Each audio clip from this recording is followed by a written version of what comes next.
Hey there. Subscribe to my channel. And also press this bell icon. Agak terang, kata Abdullah bin Atik, teman-teman sudah pulang semua ke Madinah. Dia bilang begitu saya tiba pagi hari, saya dengarkan orang-orang Yahudi di atas benteng sambil teriak mengatakan, ya, terimalah berita sedih karena Abu Rafi' raja kita sudah mati dibunuh orang, entah siapa. Dan siapa yang punya hak silakan datang ke rumahnya, disebutkanlah seperti itu. Maka Abdullah mengatakan, Alhamdulillah saya sudah memastikan kalau tugas saya selesai. Maka dia bilang saya pun pulang ke Madinah, menyusul teman-teman saya. Teman-temannya tunggu di pintu gerbang Madinah, ketemulah. Tentu Khaybar lumayan cukup jauh, butuh waktu lama. Begitu ketemu di pintu gerbang, lalu mereka sama-sama masuk. Pada saat mereka bertemu dengan Nabi SAW menyampaikan berita gembira. Begini ya Rasulullah ceritanya. Maka Nabi SAW mengatakan, Alhamdulillah yang telah membinasakan musuhnya. Gitu kan. Kemudian Abdullah bin Abi Atik mengatakan, tapi ya Rasulullah kaki saya patah. Saya begini ceritanya, jalan di tangga jatuh, patah tulang saya. Kata Nabi SAW, luruskan kakimu. Diluruskan, lalu baginda Nabi SAW meludahinya. Mendoakan dan meludahinya, kemudian Abdullah bin Abi Atik mengatakan, tiba-tiba saya bisa loncat seperti kaki saya tidak pernah patah sebelumnya. Tapi ini ingat, ludahnya siapa? Nabi alaihi salatu wassalam. Ya. Ini perlu dikasih bawahi, karena banyak orang jual ludahnya. Ya. La haula wa la quwata illa billah. Ludahin air tiba-tiba dijual. Ya. Maka ini perlu digarisbawahi teman-teman sekalian. Dan ini kisah tentang ekspedisi tadi Abdullah bin Abi Atiq di bulan Zulhijjah tahun 5 Hijriah. Di bulan Muharram tahun 6 Hijriah, tepatnya 1 bulan setelah itu, Nabi SAW mengirim sahabatnya yang bernama Muhammad bin Maslamah radhiyallahu anhu. Dan sebenarnya Nabi SAW sekarang sudah targetnya Mekah ini. Targetnya sekarang sudah Mekah. Tapi sebelum menguasai Mekah dan menyerang Mekah, beliau ingin menyisir wilayah di sekitar situ. Semua nanti wilayah yang akan dilewati oleh Nabi SAW untuk ke Mekah, itu sudah aman. Termasuk sekalian menghukum suku-suku Arab yang ikut-ikutan pada perang Ahzab. Setelah kematian Abu Rafi', Nabi SAW mengutus ekspedisi pertama lagi setelah perang Ahzab, dan juga suku Quraidah yang dipimpin oleh Muhammad bin Maslamah, dan kekuatannya sebenarnya tidak besar, cuma 30 orang saja. Ekspedisi ini menuju ke wilayah Bani Qirtha di daerah Dariyah atau Dariyah. Ini di wilayah Najd, tepatnya di Bakarat. Ya. Jarak Madinah kurang lebih jarak tempuh 7 malam perjalanan. Pasukan melewati Bani Bakar bin Kilab, jarak perjalanan 10 hari, lalu menyerang mereka. Jadi Nabi SAW menyuruh datang sebenarnya di sini. Perjalanan targetnya adalah 7 hari perjalanan, tapi suku ini terbentang sampai perjalanan 3 hari saking besarnya. Namanya Bani Bakar.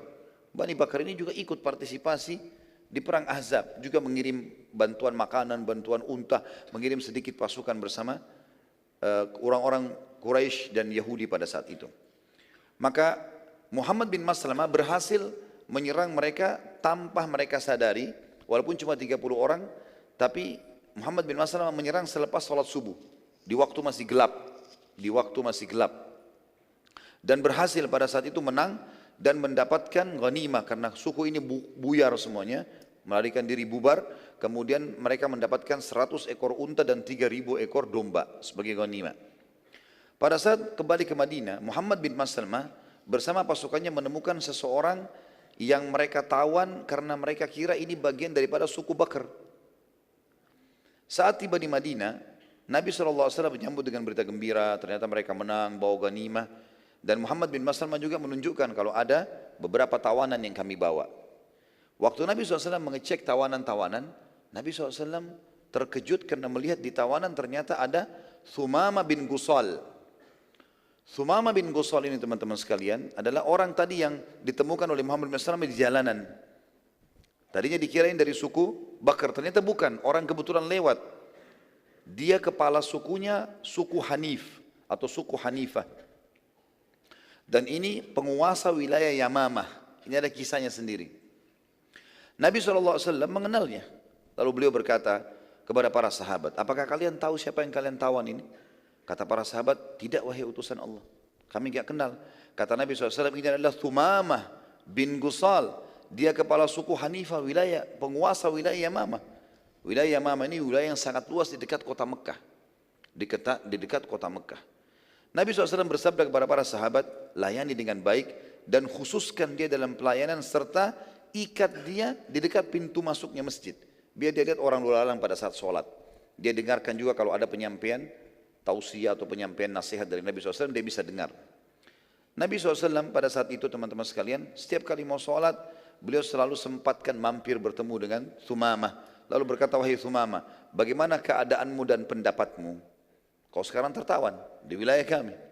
Bagaimana pendapatmu? Seperti juga dikatakan, apa sebenarnya maumu? Kau mau bagaimana sekarang?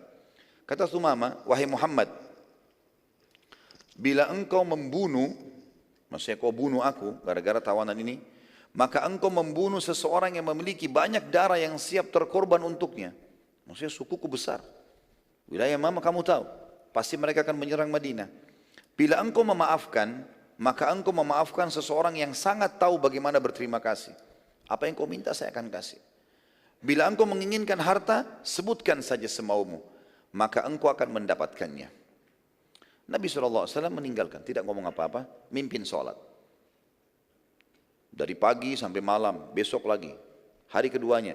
Jadi subuh, maghrib, isya jadi targetnya Nabi SAW. Didengarkan ayat-ayat Al-Quran, karena dia orang Arab, mengerti. Di hari kedua Nabi SAW lewat lagi. Pada saat mau sholat subuh, mampir lagi. Lalu bertanya, bagaimana keadaanmu hai Thumamah? Bagaimana pendapatmu? Dia ulangi kalimat yang sama. Wahai Muhammad, bila engkau membunuh, engkau telah membunuh orang yang banyak darah siap terkorbankan untuknya. Bila kau memaafkan, engkau telah memaafkan seseorang yang sangat tahu bagaimana berterima kasih. Bila engkau menginginkan harta, sebutkan saja, maka engkau akan mendapatkannya. Nabi SAW tinggalkan di hari kedua. Kemudian Thumamah melihat, mendengarkan ayat Al-Quran, melihat bagaimana para sahabat pada saat pulang, mereka berpelukan, mereka salaman, saling menanyakan kabar. Dan yang paling membuat dia kagum adalah bagaimana muamalahnya sahabat dengan para tawanan.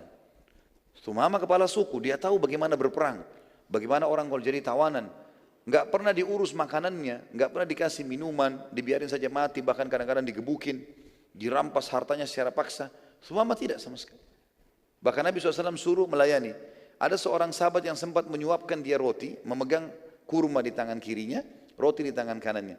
Lalu sahabat ini menyodorkan ke mulutnya Thumamah roti itu, bukan kurma kering.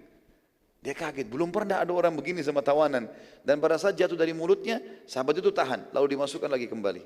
Padahal dia tidak ada hubungannya sama Thumamah, cuma mendengarkan sabda Nabi SAW suruh berbuat baik pada tawanan. Hari ketiga Nabi SAW lewat lagi lalu mengucapkan lagi, wahai Thumamah, bagaimana pendapatmu? Maka Thumamah mengucapkan lagi hal yang sama. Wahai Muhammad, bila kau membunuh, kau bunuh aku, maka kau telah membunuh orang yang banyak darah siap berkorban untuknya. Bila kau memaafkan orang yang sangat tahu bagaimana berterima kasih. Bila kau mau harta, sebutkan saja. Tiba-tiba Thumamah kaget teman-teman sekalian pada saat Nabi SAW mengatakan, hai Thumamah, aku telah bebaskan kamu dan aku tidak butuh imbalan. Pulanglah. Karena targetku bukan kamu, target kami suku Bakar. Suku kamu Hanifah tidak ada urusan sama kami, karena tidak ikut-ikut dalam perang Ahzab. Thumamah kaget pada saat itu, karena biar bagaimana dia sudah tawanan. Umumnya orang minimal kalau tidak membunuh minta tebusan, apalagi di kepala suku bisa bayar berapa saja. Thumamah akhirnya keluar dari kota Madinah merenungi kejadian tersebut. Dia mentadabburi ayat-ayat Al-Quran yang dia dengarkan dalam 3 hari. Dia mendengarkan beberapa tausiah Nabi SAW, penyampaian wasiat beliau. Dia melihat bagaimana reaksi para sahabat bermuamalah dengan para tawanan. Bagaimana mereka saling menyapa satu sama yang lain. Dia berpikir ini nggak mungkin salah. Ini pasti agama yang benar. Lalu dia kembali ke Madinah lagi. Kemudian dia mendatangi Nabi SAW. Dia mengatakan, hai Muhammad, bagaimana caranya untuk menganut agamamu? Kata Nabi SAW, ucapkan asyhadu an la ilaha illallah wa anna Muhammad Rasulullah. Sederhana, syahadat. Kata dia, demi Allah wahai Muhammad, saat aku tertawan di sini, tidak ada wajah yang lebih aku benci dari wajahmu, agama dari agamamu, dan negeri lebih dari negerimu.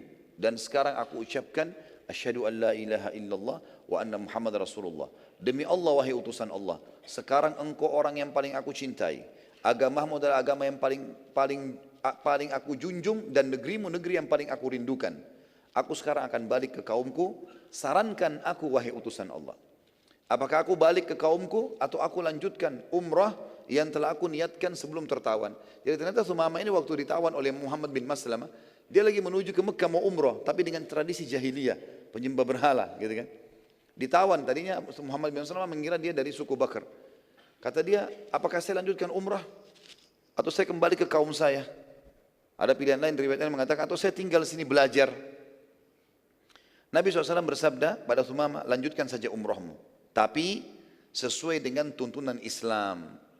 Lalu Sumama mulai bertanya, bagaimana tuntunan Islam? Diajarkanlah. Di antaranya talbiyah yang tidak boleh ditambah dengan talbiyah syirik. Labbaik Allahumma labbaik, labbaik la syarika lak labbaik, innal hamda wan ni'mata lakal mulk la syarika lak. Sampai situ. Ini adalah talbiyah sunnah yang sahih. Ini ajaran Nabi Ibrahim AS, ajaran Nabi Muhammad AS. Tapi orang Quraisy menambahkan kalimat illa syarikan huwalak tamlikuhu wa ma malak. Gitu kan? Artinya tambahannya tentunya ini. Hey there. Subscribe to my channel. And also press this bell icon.